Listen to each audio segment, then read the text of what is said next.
Addison Trail is celebrating their 50 years. We're all excited to bring you some perspectives from a faculty standpoint. Stay tuned to watch some of the activities that they participated in.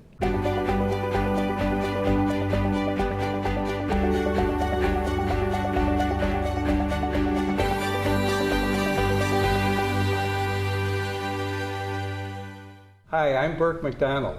I was a guidance counselor and guidance director at Addison Trail High School starting in 1970. However, we're going to go back today to 1966. This is the year of the 50th anniversary of Addison Trail High School. We're going to bring up a photograph that I'm sure some of the people you're going to see in just a minute are going to look at and go, oh, do you really want to look at that right now? But I think it's fun to go back, and I think we're going to have a good time today finding out about how Addison Trail started and then what are some of the pluses and minuses throughout the years at Addison Trail. So let's get started. We're with some of the original members of the Addison Trail staff.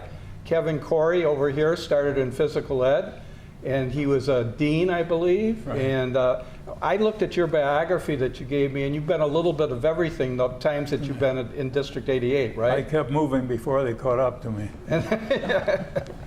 Charlie Morgan, or Chuck Morgan, or Charles Morgan, I don't know how he wants to formally be called, who today didn't get the memo that Addison Trail, the colors are blue and white, but he's here today in his red. He was a coach, and he was also in the social studies department when it opened, right? Right. Jim Mortier, who many of you will recognize because he had many positions when he was over there. Yes. He was a principal at one point. He was in sports and coaching in athletics, and you were a PE teacher, weren't you? Also, when we started, yes. Among other things. Mr. Foster is famous. He was our math department chairman, and he came up here, and he can probably tell you a good story about how he first got his job up here in District 88, and he was with Addison Trail for many, many years. And next to me is Phyllis Geyer. She started off as the home ec chairman, and then many of you may recognize her as the Dean of Girls, because for many years you were the Dean over there, right? Correct. Okay, so when the building opened, it's my understanding, you told me that, Mr. Foster, that one of your teachers didn't even have a room because the building was still not completed. Is that right? That's true. The auditorium wasn't completed, and so they were taking the materials in through the third floor, one of the third floor math rooms.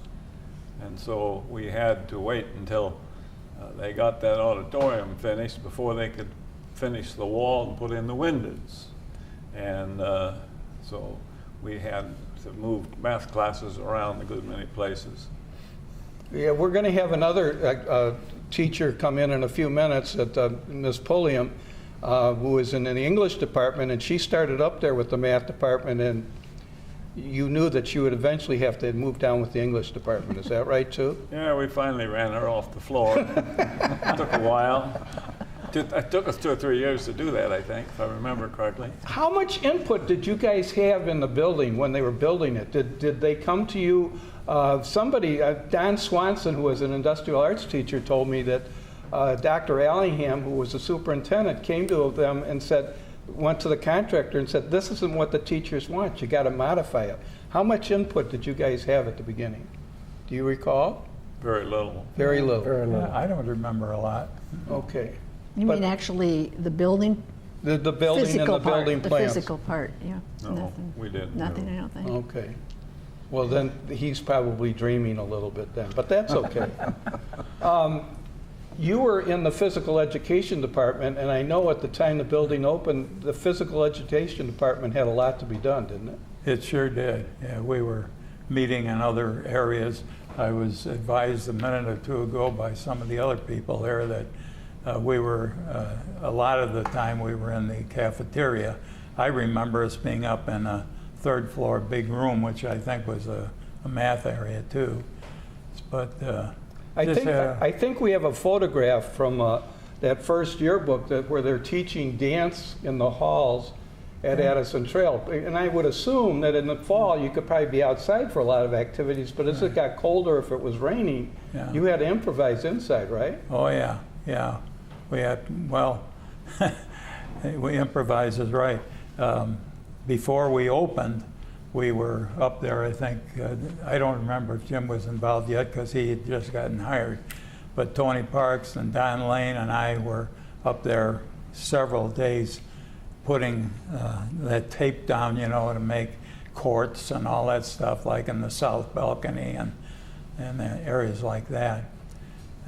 So everything had to be kind of put together, you know. And Chuck, you reminded me the other day that there was another point at which we added an addition to the building, and you had the privilege of working where? Well, it was funny, when I got the job, Dr. Cook showed me the plans for the addition, and the bond issue went down the drain, but then they passed one, so they were putting that in my, and so I ended up in a room that was actually an official's changing room. No windows, no ceiling tile, nothing. And I told the kids, I said, look, this is the way it is. We're going to have to put up with it, so make the best of it. And I was very lucky, they did. When you first started out, Phyllis, you were in charge of the home ec department. Now, how was that pretty well done? Because in the home ec, you depend on having a lot of different equipment to be able to function. It was. When the department chairmen were hired, they were hired and they worked either at Willowbrook or at Addison Trail and did all the ordering for the department. So the department was pretty much ready to go, all of them, when it came to books and schedules and so forth when it started, except for PE, which they didn't have facilities, but everything else was pretty much done. And I assume at the time you were able to get the state-of-the-art equipment. Yeah, for, right. 50 years ago, state of the art. Yeah, it's all relevant. They did put 3 outlets in every room, whether they needed them or not. And if you had 24 sewing machines, that was a little. They did have to come back and bring in more outlets. Okay, so even back in those days, you had to figure out ways to do things. Yeah. Al, what are some of you mentioned to me that you came up here? You lived down in southern Illinois, and you came up here to be hired. And what was that process like when you were hired into District 88? Well, I was hired at York in 1958, and I had applied at 2 schools up here, one at York and another school, and I came up on Saturday to get interviewed at the other school. That interview lasted about 15 minutes, and I had never heard from York, so I left and went over and tried to find York High School, and finally did, and went in, and they said, oh yeah, we saw your application, and we were gonna call you in. If you sit here, we'll interview you. So I sat there for 3 hours on Saturday morning before I got interviewed. But you got to know some other people that were hired too, right? I got acquainted with Al Lowe, who was taught at Willowbrook for a long time, and I was hired there the same day that I went in for the interview. Now, what was it? Why did you decide? I assume you had to apply to go to Addison Trail, and what excited you about applying to become the master chairman over at Addison Trail? Well, I was at Willowbrook, then after York. 1 year at York, then we transferred to Willowbrook, and I was just eager to do new things, and so the opening came along, and I applied, and that was it. Jim, what was it like? We'll go into it a little bit more when we get to the administrator section, but what was it like for you? Because I assume you were a young man at the time. How far, had you taught anywhere else before you came to Addison Trail? I was a young man at the time. Yes, I was at Marquette High School in Ottawa for 1 year. Then I went back to Western Illinois and a graduate assistant. And during that time, Vic Lester came down and interviewed me down at Western, and then came back up and interviewed with Kevin and Dr. Cook, in fact, same place at York, and a couple other interviews, and I thought, getting in on the ground floor was the best place to be, and so it worked out, and enjoyed my time. What's the atmosphere? You've worked at all 3 buildings. In fact, Right. part of the time when you were working at Addison Trail, you left Addison Trail and went back to Willowbrook to be the AD. Yeah. What was the atmosphere in the different buildings? Well, working in them, and especially when all three of them were sort of going. York eventually broke off, but yeah, York was pretty traditional at the time. You know, they had very set in their ways and all, and but very good. I enjoyed it very much. But when Addison Trail opened, I don't know, it was kind of like a breath of fresh air. Everybody up there kind of was, you know, getting started in a new setup, and like a guy like Al was a very experienced man in math, had written a couple of books and all, but I don't know, everybody sort of melded together. It was a really great atmosphere. And Willowbrook, I enjoyed my time there too. You know. You tell the story. We'll make it short here, but Vic Lester, as you saw in the opening picture, again was a young man at the time. Yeah. But you knew him in college, and he was had a little problems with his hair in college. Yeah, it was funny. I knew Vic when he was at Western, and he just had this little bitty hair around here. And I walked in the AD's office to apply for a wrestling job at AT, and I looked, and he had a full head of hair. Yeah, okay, we'll leave it go at that. That gets. I couldn't help but stare at that toupee. It's some of these little things that you just don't hear about, except when faculty get together and talk, and that make life more interesting. We're going to take a short, quick break here and bring in one more of the original teachers. Okay, we brought in Nina Pulliam. She was an English teacher and also the editor of the yearbook. Not the editor, the sponsor of the yearbook. There may be years that you thought you were the editor just to get the work done, but anyway. And what other things were you involved in when you were over there? That first year, Dick McFeely roped me into a team teaching American Studies, so we ran from third floor down to second floor, at one end of the building to the other, in order to coordinate social studies and English. And that class, I think, is still continued today. But that was pretty unique in its time, right, having a course like that? Yes. Yes, it was interesting. Now, I mentioned earlier Mr. Foster and the two of you got to meet quite a bit up on the third floor, because you were up in the math department at the beginning, right? Yes. But what was it like in that first year with having windows open on the front at times and so on and so forth?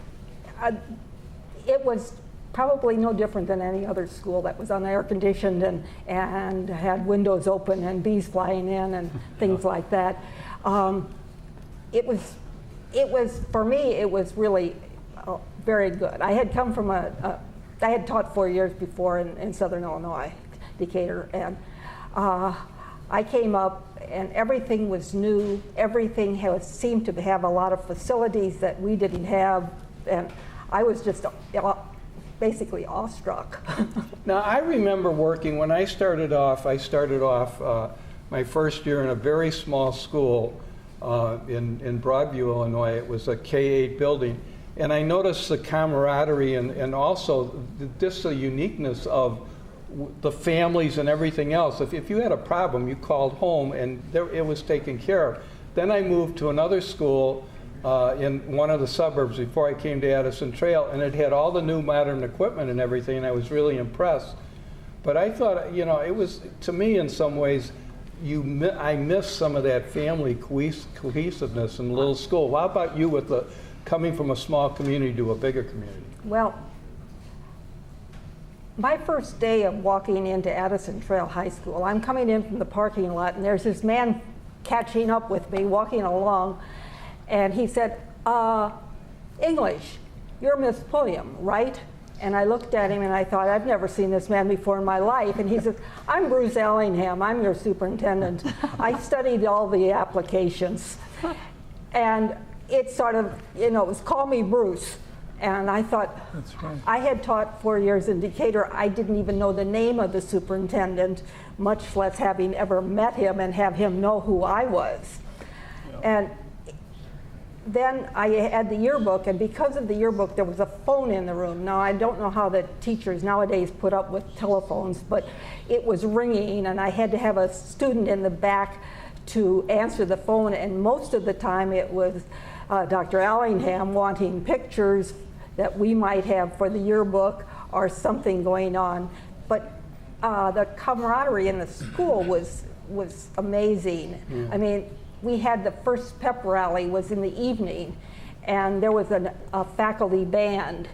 Dr. Cook, the principal, played the tuba. Neil Schmelzo had the trombone. I found a clarinet. I didn't know how to play anymore since high school, but we had a little band, and I think they tried to bring it back at the 25th celebration when we had 25 years, because I found pictures of it. And before we get off this segment, because we only have so much time for the whole thing, I want to talk about what it was like being an administrator. But do you guys have any other feelings of the first year that you think that people would like to hear you share that was somewhat unique to the time and so on? Naming everything. We named things. Oh, that's a good idea, yeah. And we had, it seemed like every week we were naming something. The faculty even had to name the Blazer room, and there was a group that wanted the General Winfield Scott room, but historians didn't win, and it became the Blazer room. Then there was the yearbook was named, and they didn't have a time to name the Torch, because that came out. Now, the Torch was the newspaper, right? Torch was the newspaper. They named that before we got to the naming system. And the one thing I think that the kids really had unified between York and Willowbrook is they were not going to be Daniel Boone's or Davy Crockett's, and we were not going to be trailblazers. And so that when it came out as a Torch, they had kind of established the fact that fireballs were going to be important, not characters. Not trailblazers and coonskin caps. Is there any other things that you? Well, I remember in the coaching aspect, in the fall, the fields were not totally completed, and we were practicing football. And south of the well, it wasn't on the property; it was next to Wesley School, and that's where we practiced. And then afterwards, we'd line all the kids up and pick up rocks as we walked back into the building after practice. But you know, some of those things. Now, the PE department got completed by the second semester. You were able. Oh yeah. And the math I believe department, so, didn't they, Yes. Jim? Yeah. the right. math department was pretty well complete by the end of the semester. And I know when we get to the activities, we'll talk about this. I know the first play was held in the cafeteria because the auditorium wasn't done, but we'll get that in another segment. Well, One other comment. I think since a lot of the students came from Willowbrook and some of them came from York, I think the community in general was very happy to have their own school. Yeah. And they really supported it and sort of came together at that first year. That's right. so that you found the parents were very cooperative and they were excited with their students. I guess I'll be asking this too later with the administrators and with the teachers, because we're going to do segments on that. But it's got to be tough in some way for a junior or senior to, I'm thinking freshmen and sophomore, they're still somewhat getting acquainted. But junior, especially senior year, moving to a whole different school, and you're moving to a new school. But on the other hand, it's got to be tough your senior year. All your traditions were back with the other building. Did you find that the seniors adapted pretty quickly? I think they did. You know, with the athletic teams, it was tough for them to meld together with kids from Willowbrook, kids from York, Right. and then, but they did a great job. I mean, the kids and the coaches, it couldn't have been better. I think one of the things that the district did was hire people ahead of time. There were so many kids in both schools, and they were so overcrowded that I think a lot of the kids were happy to get out of the overcrowding. But the teachers had been working together, a lot of them, and all the department children had been working together for a whole year. Well, it had to be exciting for a faculty. You get to open a new building. There were a lot of young people at the time, because I know we had periods when people were leaving from the original groups. And so it's got to be exciting just from that point of view that you get to put your mark on something to get it started. And we're now 50 years later looking back, and I'm very proud of working at Addison Trail, and I assume all of you are also.